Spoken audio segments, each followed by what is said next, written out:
Hey guys, it's Greg Jones for Engine Builder. We are here at the Summit Midwest Drags. I'm joined by Bob Larson, and behind us is his 1938 Dodge Coupe with a 440 Chrysler engine in it, and it's our Engine of the Week. Engine Builder's Engine of the Week is sponsored by Pengrade, Precision Performance Pengrade, always the original green oil. L-Ring DOS Original, leading technology, leading service. And NPW and Engine and Performance Warehouse for all your parts needs.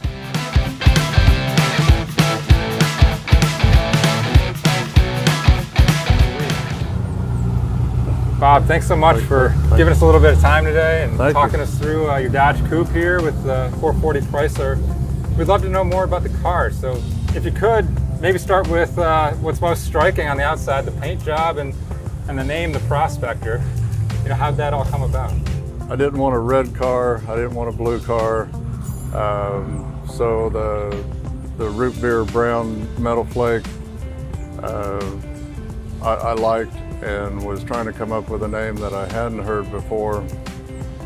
I guess there was a Prospector line of Dodge trucks at one time, but I'd seen Gold Rush and other names, and I just went with that because I hadn't seen one.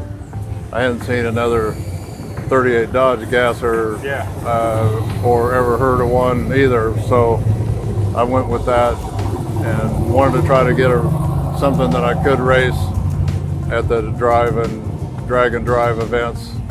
I had done Drag Week a couple times with another car and liked getting on the track, and so had built this, and this is the maiden voyage.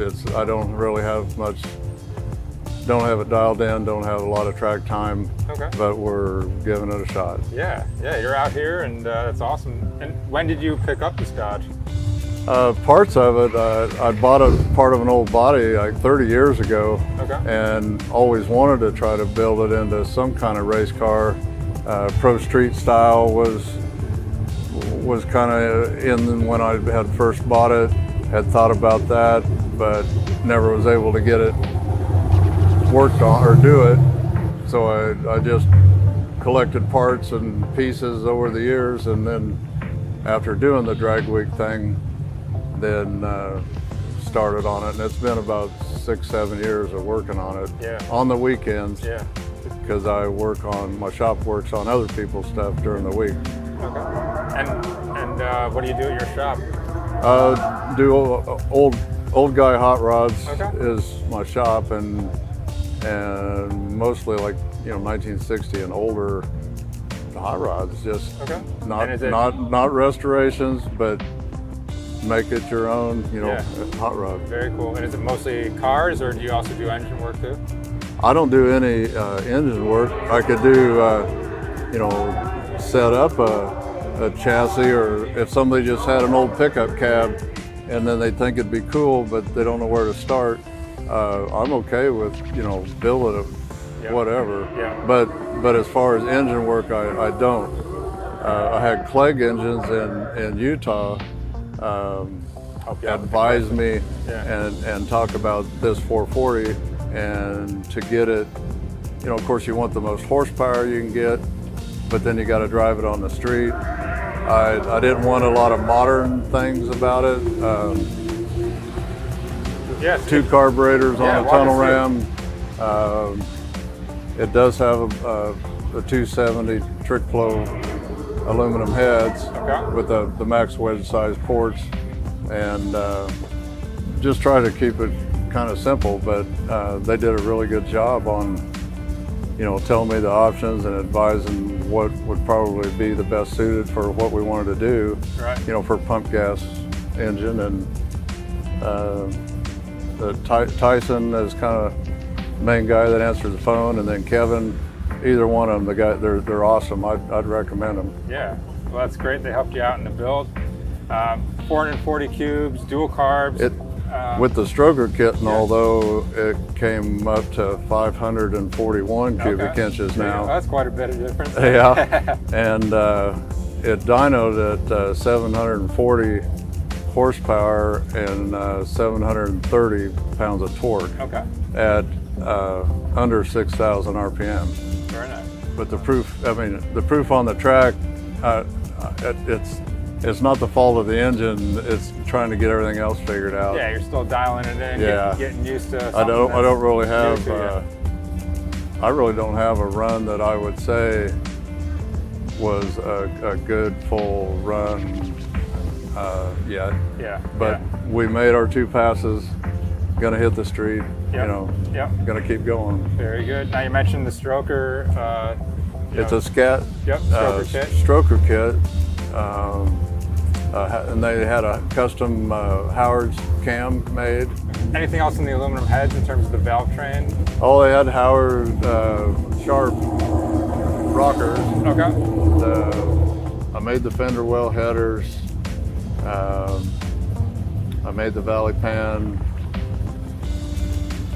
So, yeah, you had a Mylodon oil pan down Yeah, there. it's got external pump line on it, extra capacity pan. And then Bob, talk a little bit. You also ran the gold in here on the engine too, in terms of the tops of the carbs here and your valve covers. Yep. Kind of match the car aesthetic. Yeah, just to keep the gold in there. I don't have a lot of like a chrome rear end or chrome. I don't have a lot of that, but most everything's painted or detailed or kind of color coordinated. I just wanted it more, more finished. It's got a full interior. The engine turned firewall. I've got engine turned dash and all that I did myself. I've got a setup. I can do a 4x8 sheet of it. Yeah. But it's old school type of stuff. Yeah, very good. Well, Bob, you said you're a little over 740 horsepower. Wow. And I know you mentioned that today out in the track, you're still getting used to yeah. it. What are your expectations though, going to the next I'd like track? to just, I'd done a low 11s, like 11.2 at a test and tune last fall, right after we got it running. Yeah. And then the track's closed for the winter and just been kind of fighting other little problems. I'd like to get in the 10s somewhere, Yeah. in the 10s at all, great. Low 10s, fine. I don't even expect or care to even go any faster than that. Yeah. That'd be fine. Yeah. Very good. Well, Bob, we really appreciate you giving us some of your All time. right. All right. We wish you the best of luck this week out there, and Yeah. we appreciate you talking with We'll us. need it. We'll need it. Guys, thanks for watching this episode of Engine of the Week. Make sure you're checking out Engine Builder for more engine content, and we'll see you next time. Thank you.